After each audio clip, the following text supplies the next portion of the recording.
Hello, everyone, and today I'd like to talk about a very interesting topic, and I'd like to continue talking about happiness. And I'd like to talk about a concept that happiness comes um, from between, and I'll explain exactly what I mean by that in this video. Um, so, essentially, what happens is the author himself, being an atheist, he wrote about how meaningless life is, and he believed expectations or tests that are present at the end of life. He didn't believe in any tests at the end of life, right? Or in expectations that you have to live a certain way. He saw life as meaningless, but he also believed that we should embrace every moment rather than just throwing it away. But modern philosophy is based on logic and rationality. And he mentions that we need to gather information from human nature, from psychology, to really answer the ultimate question, which is what is the purpose of life? We call it the holy question, and most just say things that satisfy us or things that will make us happy, right? The things that look good, and the dictionary defines the word life, right, but not life itself, and that's the distinction that he makes in this final chapter that I think is very interesting. So we need some enlightenment or aha moments because we don't all know everything, because to understand the meaning of something, you need to learn what occurred before that set stage, right? Or what set stage to that meaningful event happening. And since we don't know what we don't know, we end up feeling enlightenment from this new learning. So to answer that question, we need to know what happened before.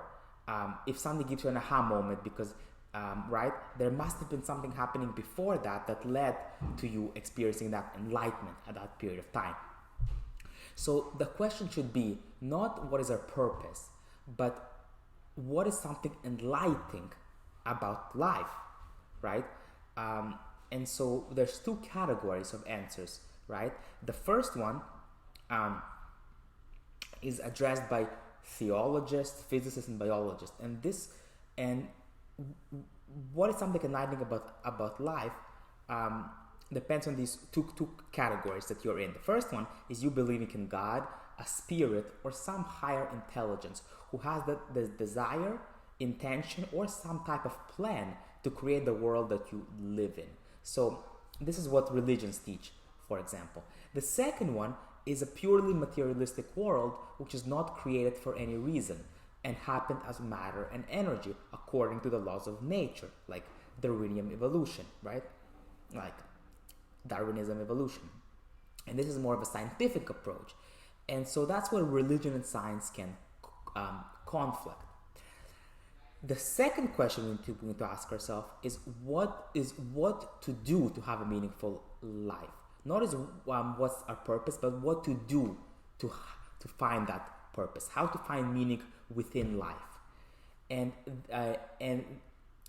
this asks more about life from the inside and how to create meaning in it. Versus the first question asks us, why are we all here? Looking at it from the outside, right? Why are we here? Well, if you believe in God or some higher intelligence that had a plan, versus if you just have a materialistic world and the Big Bang and matter and energy, right? So this looks at the external aspect. Why are we here? And the second one looks from internally. And for example, Aristotle's already living life virtually, with virtues and excellence, and telos principle from Aristotle, having purpose and goals, needing a clear target. For example, he mentions if we let an elephant just graze out and roam everywhere, it will end up doing what everybody else is doing, pooing everywhere and stepping in elephant shit. And so the second question, actually, what to do to have a meaningful life, looks internally and gains its insight from theology, psychology, and philosophy. And so this is very interesting. These are the questions that we have to ask. And here we'll focus specifically on how to have a meaningful life and what to do to have a meaningful life and how to find meaning within life. So seeing and many things that we can do to find satisfaction, and what he talks about in this final chapter is about love and about work. So we need to see work as a calling to help other people, and that allows us to gain much more satisfaction from work. And Marcus Aurelius said, work is but what you deem it to be. So seeing yourself as being self-directed can even help for people in a low status position. They can be satisfied. It's having that control, being self-directed, and really seeing it as if you're helping other people. Seeing it as a calling is very important. And using your strengths at work can increase gratitude and lead you to see work as a calling. Also, it is key to love your work. So work and love allow you to make connections and engage with others other than yourself. And so I think this is really, really important. This is the concept that he mentions with vital enlightenment, right? Or vital engagement. We really want to see work as something that we enjoy and really be connected with our environment and with our community, right? So we want to be connected with people around us when we work and really feel passionate about that work. And Haid talked about another concept, which is coherence, and how we want our physical, psychological, and cultural levels to align. So if a certain ritual, such as that done during a wedding that you were invited in, makes you feel silly and contradicts your gut feelings, there's no alignment, and so you feel bad. Or if you do things in your job that go against your moral values, again, there's no coherence there. And so it's important to consider your reasoning and thoughts for doing something, as well as how it makes you feel. And the history or tradition associated with that action must also align with your actions. So you want your the actual reasoning for why you're doing something to align with how you feel, and you also want the tradition or the history behind it to align with that as well. And Haid showed how computer models could not explain something called group selection and why these traits are passed on to humans, right? So this could be explained in group animals like bees, such as all bees protecting and working to make hives for the queen bees so it can make more colonies. But for humans, it's difficult. But David Wilson points out, though, that these models didn't consider the cultural aspects and only look at our genes. However, the cultural variation is also important. And he knows that culture allows for cooperation among members and influences their actions. For example, disgust causes interbreeding to prevent pollution, right? Like hygiene and etc. You don't want people who don't take care of themselves, etc. So it creates these groups, and then these groups are going to interbreed with each other to prevent these things, which can lead to genetic differences among castes.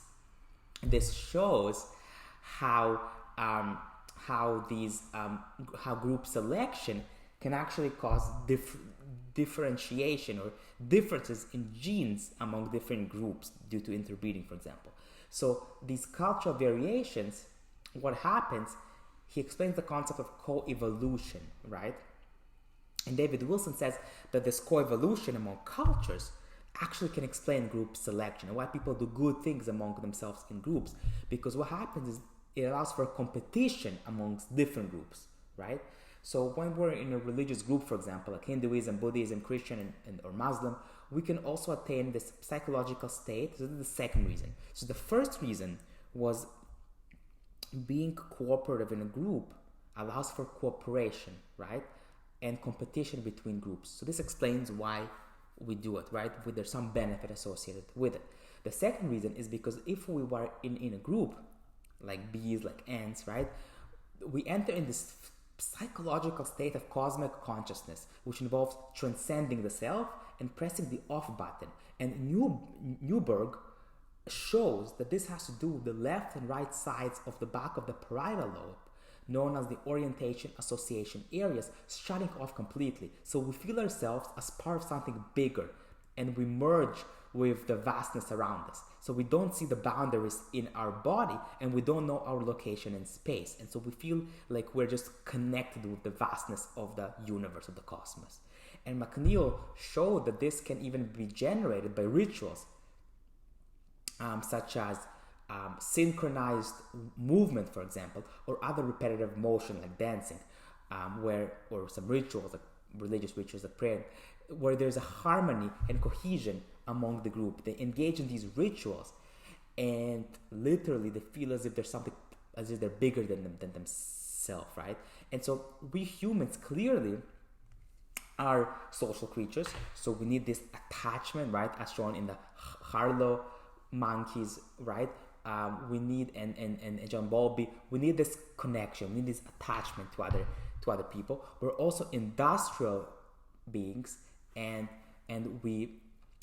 essentially we want to find meaning in something greater than ourselves. We need coherence in our job. We need this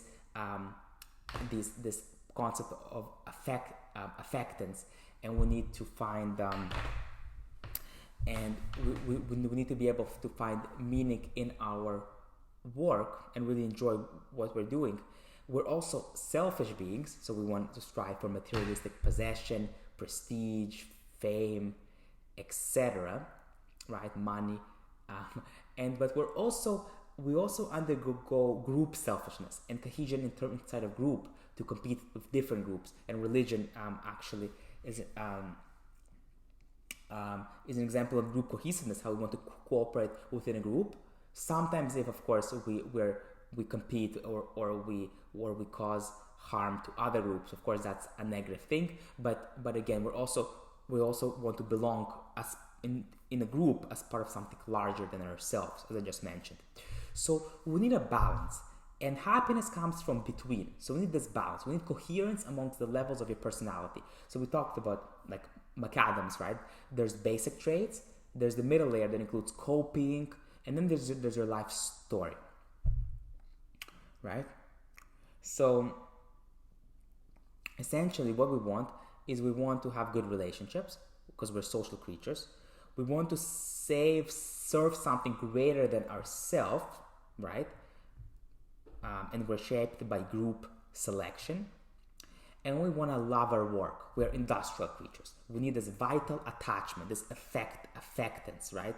We want to really be passionate about work. And generally these relationships within work where we're in the flow state, right? Mihali's flow state, where we're immersed and we really enjoy what we're doing, using our strengths, and really are attached with the community and with other people who are doing that work. And of course we want our work to align with our moral values as well. And so we want all of this. And this balance is a timeless insight. We knew this for centuries. We need this balance.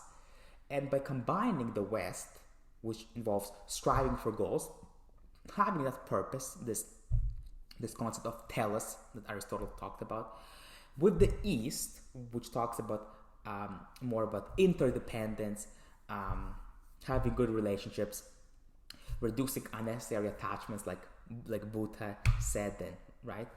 And the Greek Stoics will really help us, right? The balance between the East and the West, but the balance between liberalism and conservatism, where the liberalism, right, talks about the importance of justice and autonomy, and diversity, respecting everybody, versus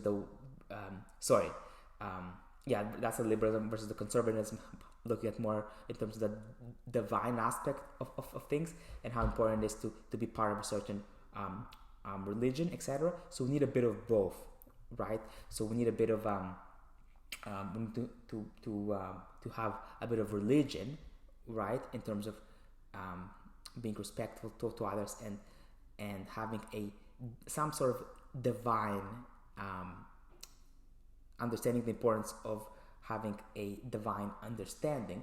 But we also need to understand what liberals are saying with justice and all that, because if you're only looking at the conservative edge, what happens if people are part of the group, and if people undergo these religious practices, they can actually cause harm to other groups, and that's what leads to things like war, terrorism. So we don't want extremes of any one thing. We actually want a balance. We do want to belong to a certain group or a certain religion, have a certain faith. That's actually very good for you. But you also want to respect other people's diversity and people's uniqueness and race and culture and sex, etc. So we want a balance there. We want a balance between the East and the West. So we want to both have our own goals, but we also want to reduce unnecessary attachments. And then, of course, we want to really have good relationships and have a job that we really enjoy, that we are interested in doing, that we're very passionate, that aligns with our values and morals, right? And and a job where we can find meaning and also foster good relationships and connections with our community as well. That's very important.